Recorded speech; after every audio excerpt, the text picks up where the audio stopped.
एक मुझे बहुत अच्छा शेर लगता है आपका, चाहत है फ़ायदे की तो बांटो मोहब्बतें, चाहत है फ़ायदे की तो बांटो मोहब्बतें, नफ़रत के कारोबार में नुकसान है बहुत, नफ़रत के कारोबार में नुकसान है बहुत।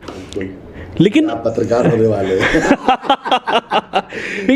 मैं उस पर नहीं जाना चाह रहा हूँ कि राजनीति कहाँ जा रही है कहाँ, लेकिन समाज की बात मैं करना चाहता हूँ। समाज में नेता भी हैं, पत्रकार भी हैं और कवि भी हैं, और हम तीनों लोगों से, मैं भी उनसे मिलता हूँ, आप दो खुद विधा में रह चुके हैं, तीसरी बची है। दुआ करूँगा कि आप वहाँ ना जाएं, वो बची रहे। लेकिन इन तीनों की जो भूमिका है, हम नेता को अगर एक बार छोड़ भी दें तो एक कवि की, क्योंकि हम देख रहे हैं लगातार कि हर किसी ने अपने पाले खींच लिए हैं, पालों में नेता, पत्रकार और राजनीति, आखिर देश और समाज जाएगा कहाँ? देखिए शैलेंद्र भाई, मैं इस उत्तर का आरंभ एक बिल्कुल सच्ची और अच्छी घटना से करता हूँ, और ये बहुत सुनी होगी आपने, हम लोगों से तो बहुत सुनी होगी, लेखकों से, कवियों से। वो ये थी कि लाल किले की सीढ़ियाँ नेहरू जी चढ़ रहे थे और उनके ठीक पीछे पीछे दिनकर जी चल रहे थे। अचानक से नेहरू जी का पैर लड़खड़ाया और वो गिरे, तो पीछे दिनकर जी चल रहे थे, राष्ट्र कवि, उन्होंने उनको संभाल लिया। तो नेहरू जी ने धन्यवाद दिया।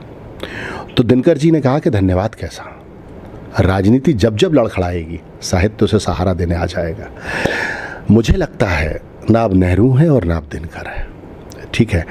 और अब समय ऐसा है कि आप किसी की स्वस्थ आलोचना नहीं कर सकते, आप ये नहीं बता सकते कि ये गलत है।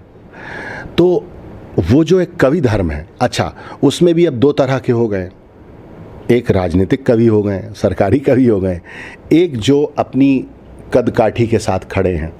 तो जो कद काठी के साथ खड़े हैं उन्हें कोई सुनना नहीं चाहता, और जो सरकारी कवि हैं वो अपने स्वर में बात कर रहे हैं। तो आप जब उन्हें सुनेंगे तो ऐसा लगेगा कि जैसे कोई किसी पार्टी का प्रवक्ता बात कर रहा है। भाई अब ये उनकी वैचारिकता है, वो किस तरफ चले गए और किस तरफ उनके जीवन के लक्ष्य क्या हैं, है ना।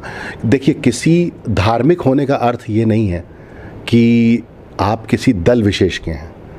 धार्मिक और धर्म या मज़हब व्यक्ति की अपनी व्यक्तिगत संपदा होती है, उसके अपने व्यक्तिगत संस्कार होते हैं, वो उसके साथ जी सकता है। उसके लिए किसी एक दल विशेष का होना कतई अनिवार्य नहीं होता, क्योंकि धर्म तो अपने आप में एक बहुत बड़ा संप्रदाय है ना।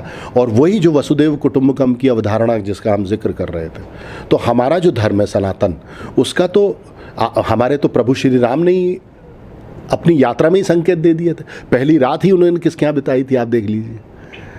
उन्होंने जो जीवन रूपी, जो संघर्ष रूपी जो सरिता है, उसे पार करने के लिए किसको पूजा और माना था, वो भी आप देख लीजिए। तो वो तो बहुत लंबी कथा है।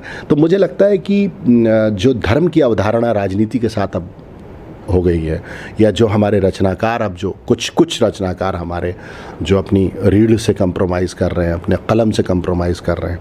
मुझे बहुत अच्छा एक शेर याद आता है, डॉक्टर बशीर बद्र साहब का शेर है कि बड़े शौक़ से मेरा घर जला, कोई आँच तुझ पे ना आएगी, ये ज़ुबान किसी ने ख़रीद ली, यह कलम किसी का ग़ुलाम है।